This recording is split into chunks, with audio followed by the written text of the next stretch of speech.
Hi, welcome everybody to The Den. This is where we're going to sit down and have discussions about Star Citizen stuff. Today with me we have Arclean and Dave Ryder. They're both members of the org. You two want to introduce yourself at all? Hello. I'm Arclean. And I'm Dave Ryder. That's us. Well, Arclean is my Princeps Senatus in the org, and then Dave Ryder is my capital ship captain. But today we're going to be talking about the new Anvil Paladin. Kind of a surprise coming out with IE this year. Looks great. I like the Anvil ships personally. Has a quad size 5 up on top. And then 4 size 4 guns that can be slaved to the pilot if there's no remote turrets, but those are also 2 individual remote turrets. It is a big, heavy fighter. Here's the look of the cockpit right here. Don't know which seats are exactly which on it right now. But it looks like everybody kind of sits together. Then we have, the quad size 5. 2 4s on either wing. Then there's also blast shields that come with the cockpit here, like the Carrack that's just coming out. Pilot and co-pilot right here. It looked like maybe right above it was the 2 gunner seats. Not quite sure in this picture. Crew habitation back here. There's currently no scheduled cargo for this, but it looks like there's room places for setting stuff. Don't know for sure. We'll have to see when it comes out. And gunners look like they're below. Nice little stairwell in the middle of the ship. 2 lockers in the back here, probably some gun storage, that sort of thing, to a ladder outwards or door out down there.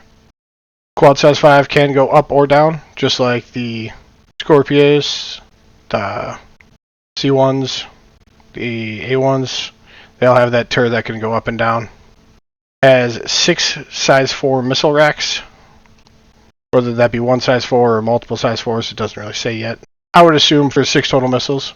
Dave, what are your first initial thoughts on the Paladin? I like the design for it, but because it's a bit chunky, it's a nice little pack. Well, little for 53 meter ship. But I'm wondering how they're going to do the slaving of turrets to the driver when we have no current ships that currently do that, other than the ground vehicles, which have the small remote turrets that do that. So hopefully that'll be interesting. Would this be the same kind of style of turrets that came out with the Star Lancer on the 2 sides? Because I know you can operate those ones remotely. But then I believe are pilot controlled otherwise? I could be wrong on that one. Oh, okay. Well, I haven't used the Star Lancer quite yet, other than riding in it. So that'd be interesting. I noticed here on the fact sheets that everything is size medium with the exception to the shields, which is a large, which is pretty good, pretty decent. Also 2 power plants and 2 coolers. So it's definitely going to have a lot of power to allocate to weapons, shields, and thrusters. And I think it'll do fairly well. I think it actually might dominate what we currently have for gunships. Yeah, it's pretty interesting.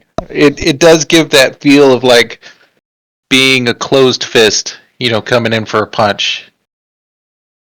It looks like it's designed to kind of take on defenders and drive like a force into like a fleet to really push through and like start a run on a capital ship or something.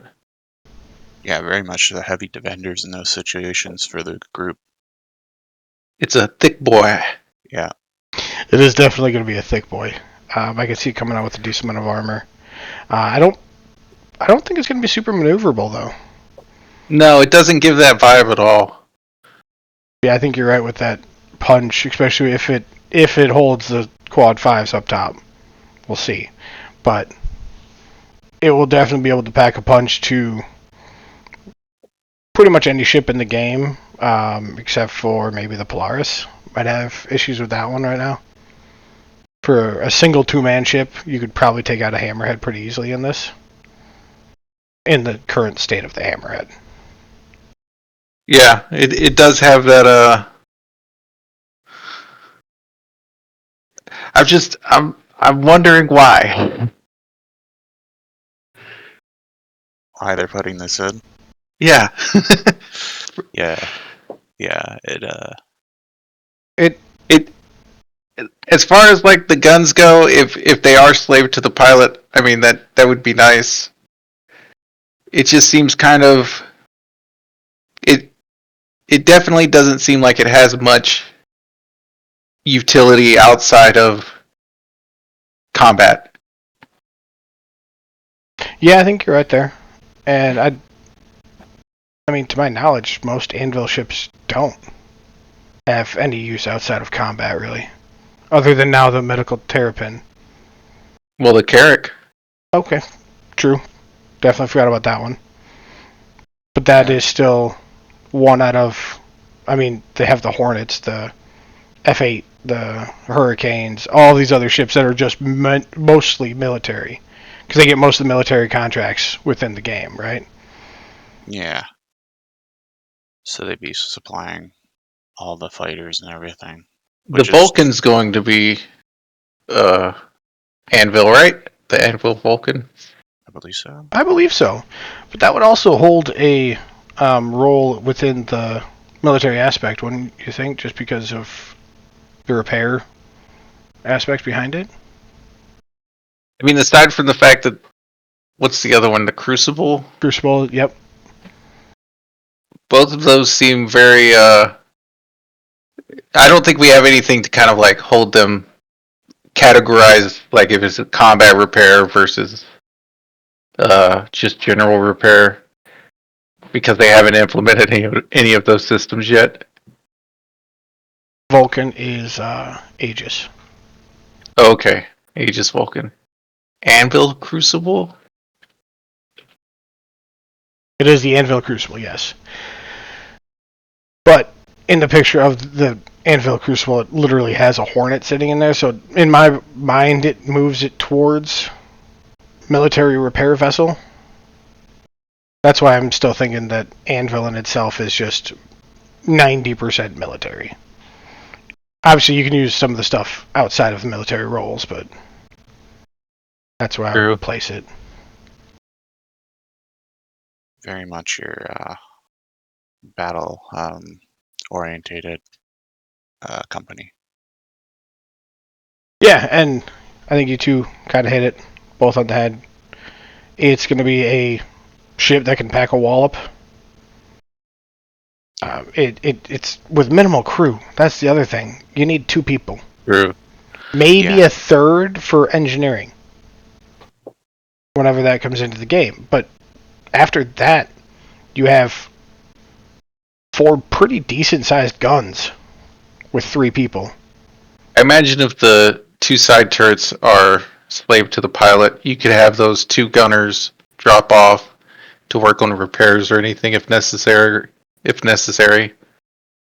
Or run the ammo that I'm guessing some of these rooms are made for. Like it doesn't have cargo per se, but you could throw the ammo, like 1 SCU ammo boxes anywhere.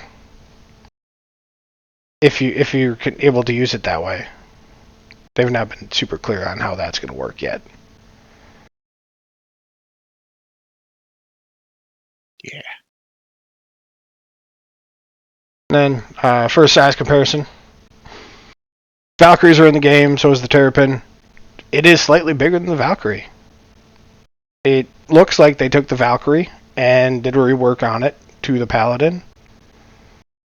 Maybe like they were trying to almost gold standard the Valkyrie and then just turn it into a gunship instead. Yeah, it kind of bulked it up a little bit. Yeah, give it some more armor. And there's a lot of room in there that's, like when you look at the silhouette of that, it definitely has way more armor, way less area for an interior. Mm-hmm. So it seems like it's got maybe it'd have like a really hardened kind of core, like super protected core of the ship. And with the shields being large shields, it definitely lends itself to being like very purpose built. Hey, I'm in your face. This is what I'm doing. Deal with me, or you're gonna get fucked up. Essentially, yeah. It's definitely an escalation of threat. Oh yeah. Or threat escalation, excuse me, of I'm going to be here to prevent you from even thinking about doing something. Very much an intimidation factor, yeah.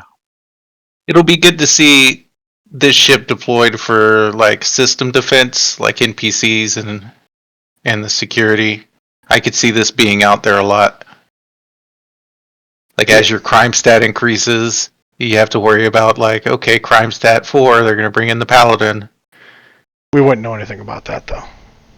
Those crime stats, we wouldn't know that. Oh no, of course not, no.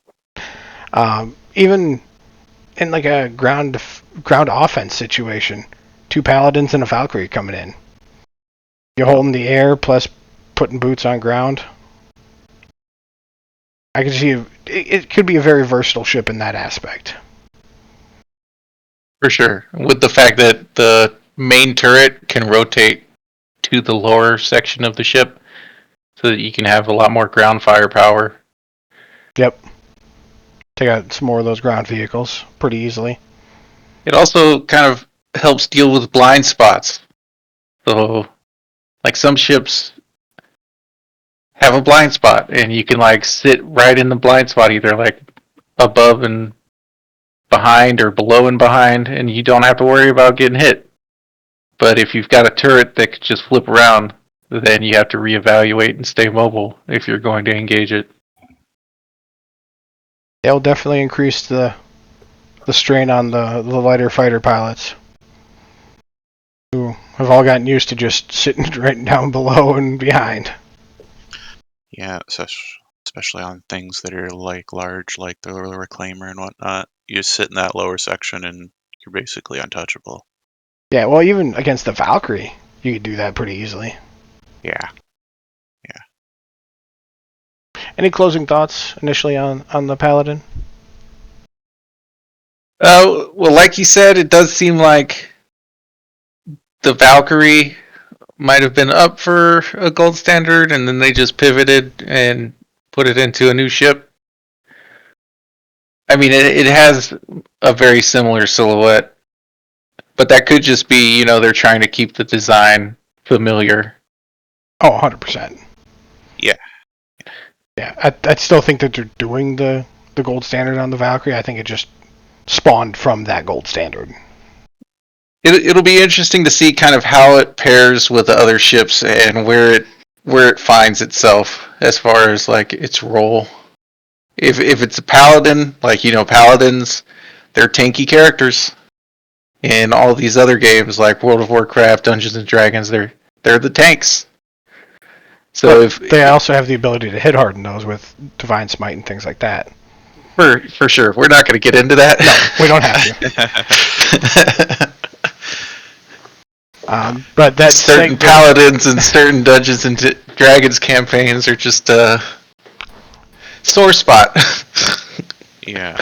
I play a paladin Vol variant in Arclean's D&D campaign right now. That's where he's probably going with that. But that does lead us into a good segue.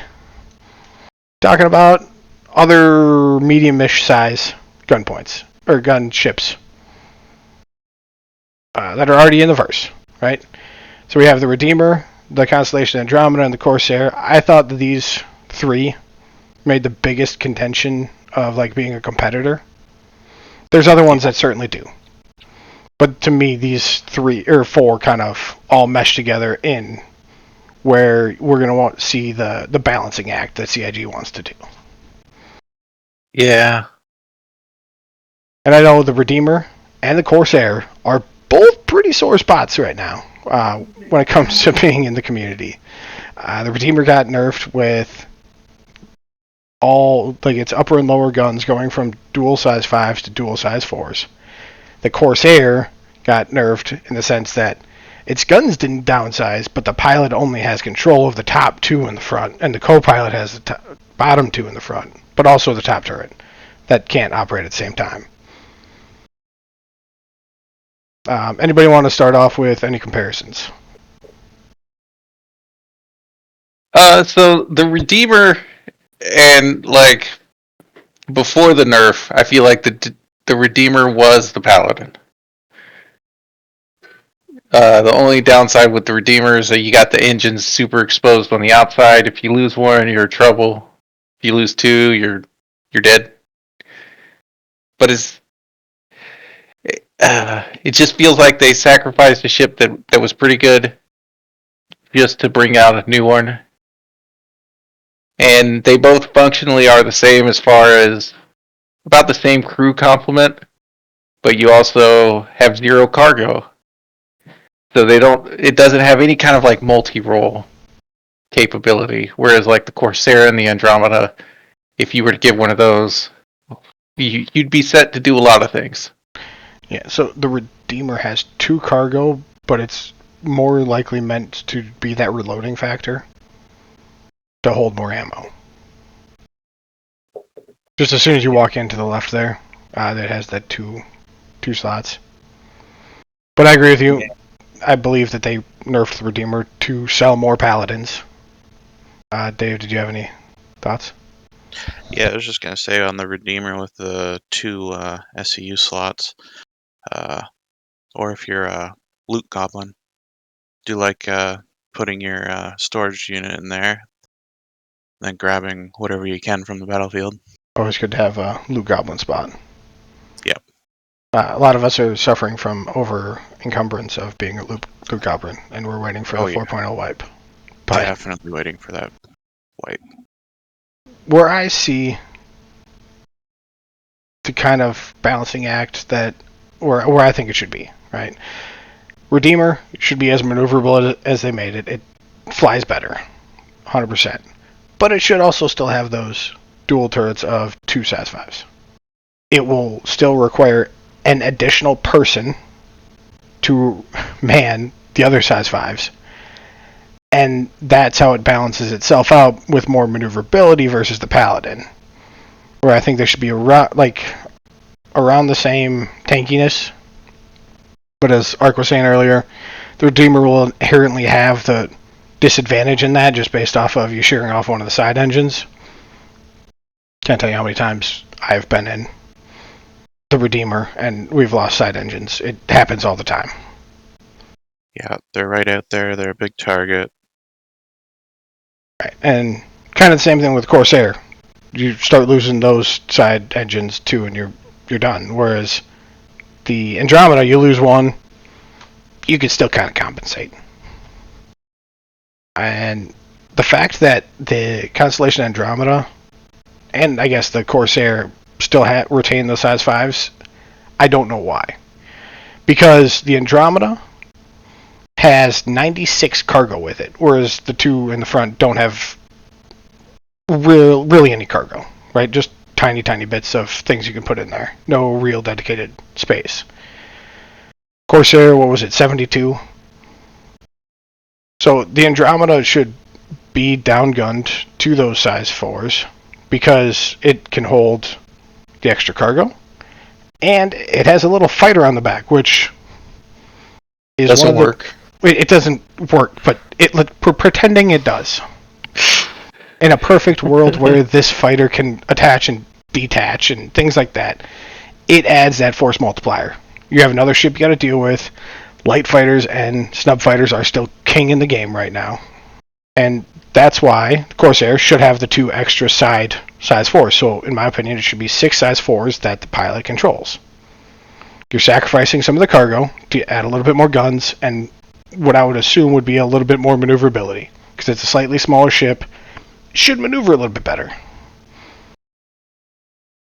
But giving up those size 5s on both of those for that extra cargo is where I think the balancing act between the Paladin and the Redeemer come into play. Whereas you don't have that cargo, so you shouldn't sacrifice gun size. Yeah. Yeah, for sure. As far as like these 4 ships are concerned, my favorite is always going to be the Constellation Andromeda. I think it's a great ship. It's a great multi-role ship. It's got amazing missile count. It's just like something like 50. Yeah, it's a ridiculous number. And if you throw rattlers in there, you send people panicking. Yeah, rattlers are amazing. The Corsair, also a great ship, but since the nerfs, I feel like they need to bring it back up, give the pilot control of those 4 guns, 100% control, even if it like disables gimbals or something.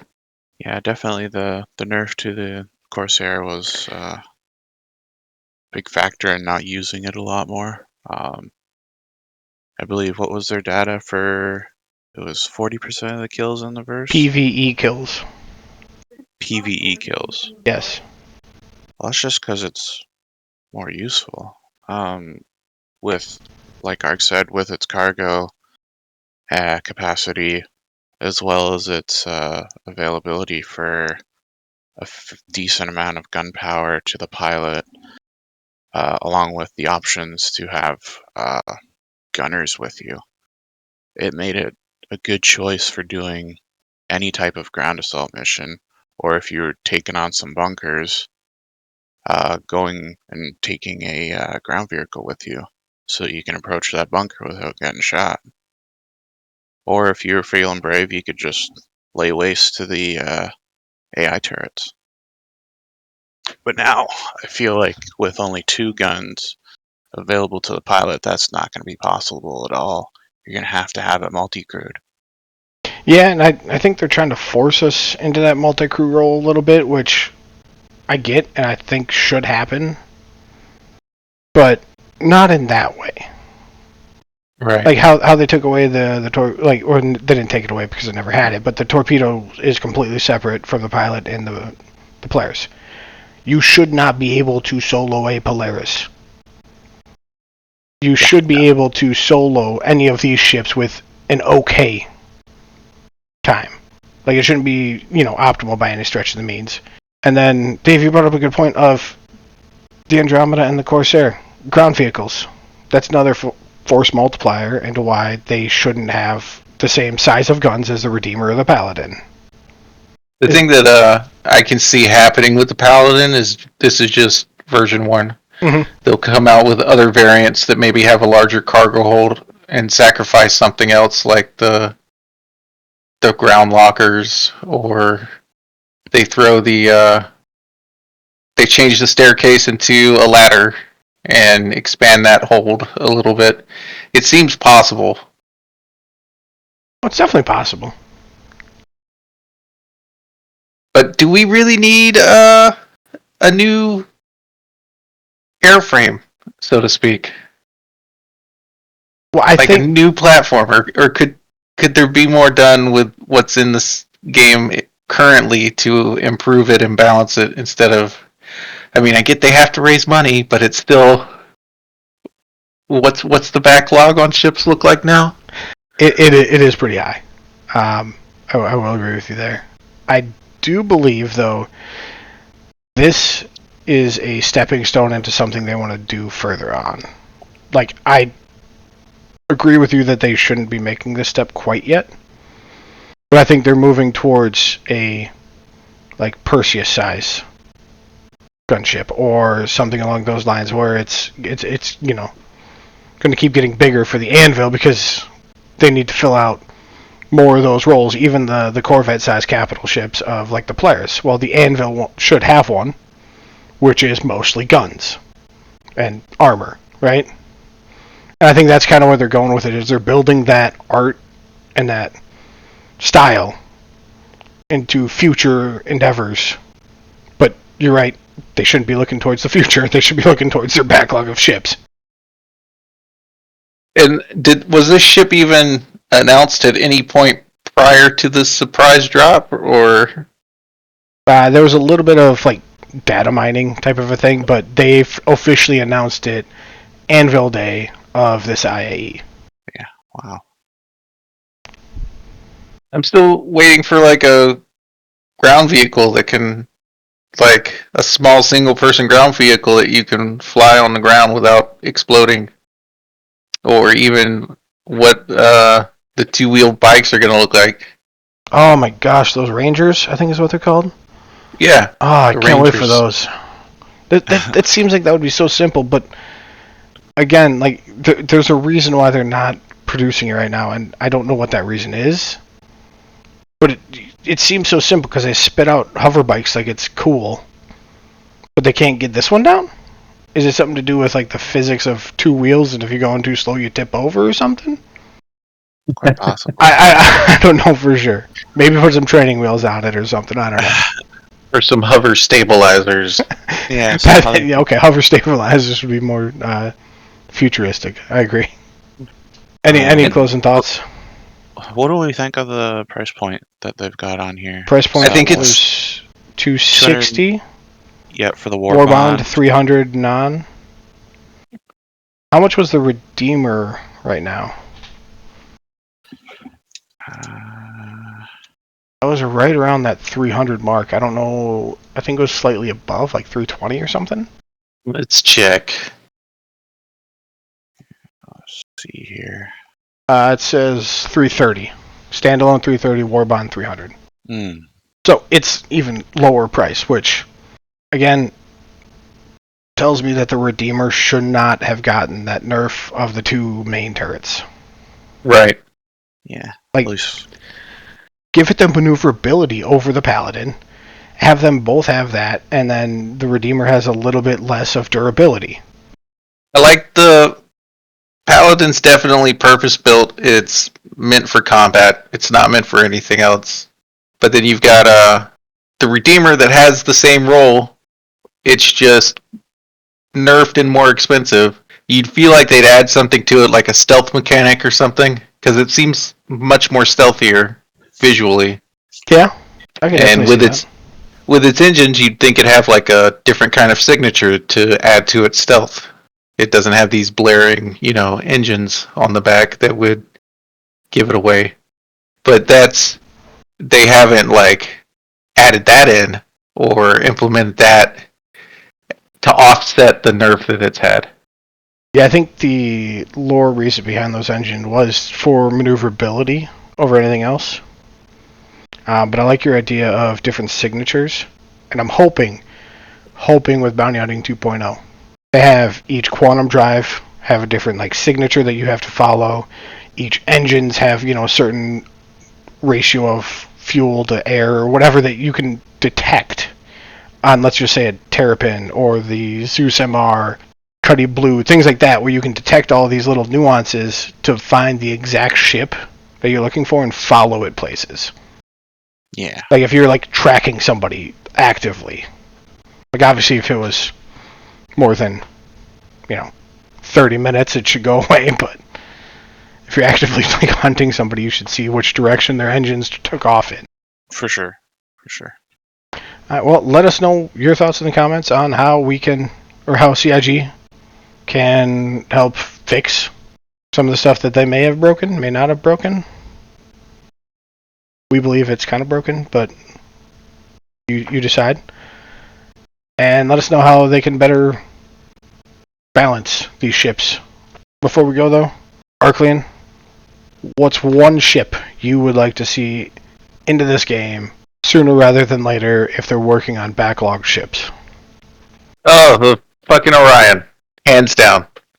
Why? I think, with base building coming out, the amount of materials you'll need, the amount of refining, especially if you're in a system that's not as developed or a little more rampant with piracy, you'll want something mobile where you don't have to sit around and wait for someone to camp you when you come out with a load full of materials to take to your base.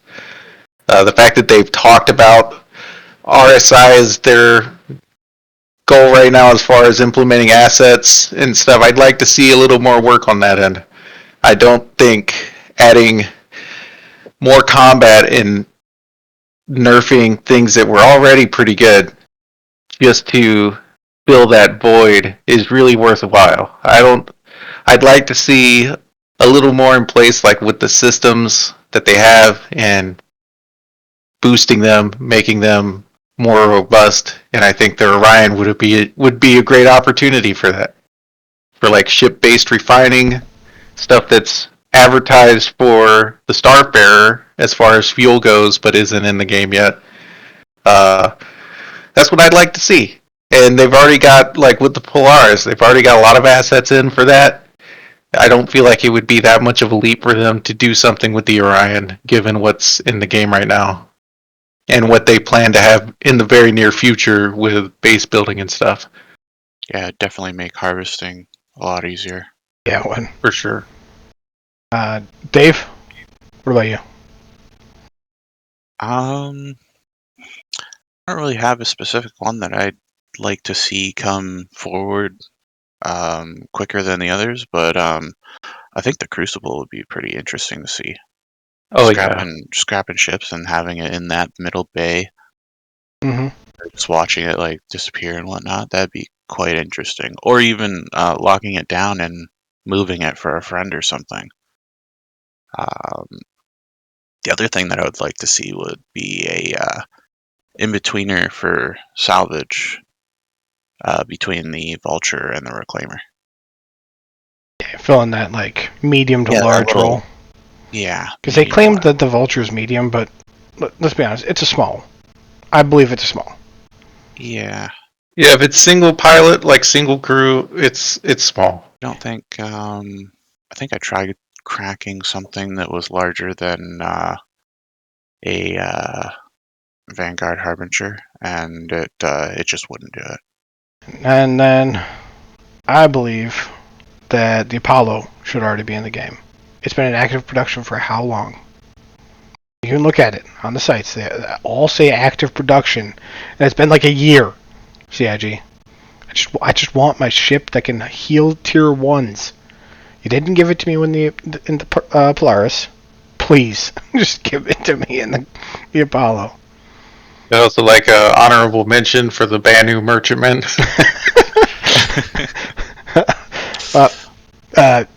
Yeah, Drake that's post 1.0, I believe. I don't know if they've actually said it, but I'm pretty sure they did. They may not have. That's not fact. I believe that's either where they hinted at or where their intentions are. Just like I think the Orion is also post 1.0. Sadly. Yeah, sure. Yeah. Okay. Sadly. Let's But all go never around mind. mining and prospectors and moles and building a basis from that. The Arastra is coming in. And I think the Orion is going to take more from the Arastra and the Galaxy side of things, where it's a little nicer, than the Polaris side over the more militaristic side of RSI. Or it could be a fusion of both, but we'll have to see which route they decide to go into. If they are doing the militaristic side of things, I could definitely see it coming out sooner rather than later. But we need refining in ships in the game. Yeah. And with them doing the Star Lancers and other MISC ships, I could kind of see them doing the Expanse. It's another weird thing. Yeah, the Star Lancers coming out. Yeah, but again, that's probably for the Odyssey. You're gonna have to hear me out here. I don't think they're gonna start doing any refining until after they get the materials down with the qualities that they've announced, being the poor, okay, great, along with like crafting and whatnot. I don't think unless they do that a little earlier than expected, because that's all set for 1.0, right? True. I do think we'll see refining in ships before 1.0, but yeah. Especially with the last, was it Star Citizen Live, where they were talking about all of the new things. Mm-hmm. I'm excited for all of like the new additions of everything. Ships will give you not just construction materials or recycled material composite. They'll give you aluminum, titanium, all these other little things here and there. Yeah. Give you back basically Which the raw. makes more sense. Resources. They kind of said it'd give you pretty much all of what that ship took to build, minus consumables, and maybe minus some other things, because I mean, you bend steel so much, you might lose some of it, right? Yeah, in distinct pieces. Right. Particles that fly off when breaking it. So there should be that,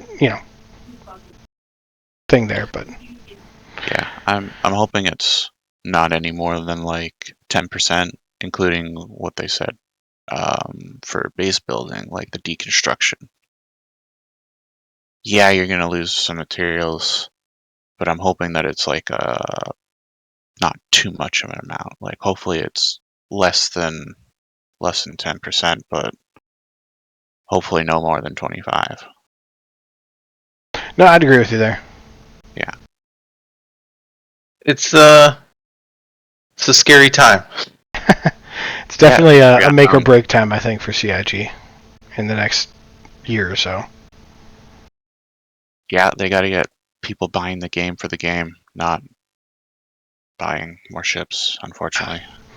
Any predicting hot takes from either one of you two? Of something that might be coming out sooner rather than later, or, something like that? I think everything that they advertised in the last CitizenCon is going to be delayed.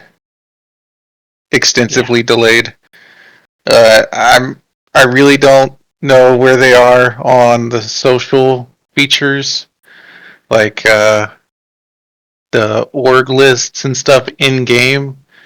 It's just like as wonderful as it is what they showed us. Those are just like UI elements into the day, and with how I've been seeing like name tags disappearing of people that are in your party, or just party tags in a whole just not working at all. Right. Yeah. It just seems like they've got a lot of work to do on that front. I don't think it's going to be in game. It's great to see that they're still putting some stuff in here, but it's rough. It's a rough spot. Yeah, it is. Dave, any hot takes? Pretty much on the same boat as Ark, like waiting for 4.0. Once 4.0 comes out, we know what's going to be probably a lot rougher than we expect. The integration of their server meshing is going to be interesting with what they're doing currently in the EPTU with the 2 servers per system. So it's 4 servers working it with all their little sub-servers managing everything with economy stations, pieces and debris all over the place. It's going to be very interesting how it handles it and whether it does better than what we are currently using.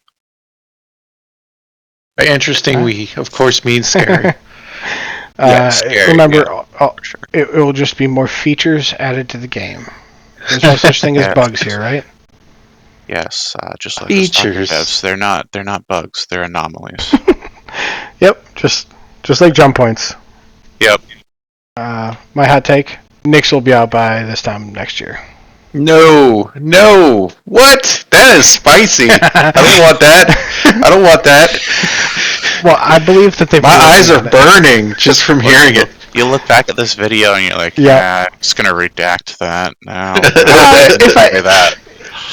Like I said, it's a hot take, right? That's a very hot take.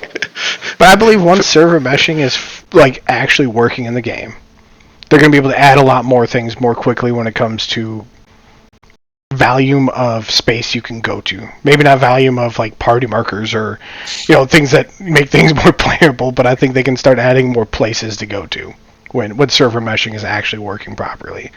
And I think Nyx is a small enough system that they don't need to take too long to make it.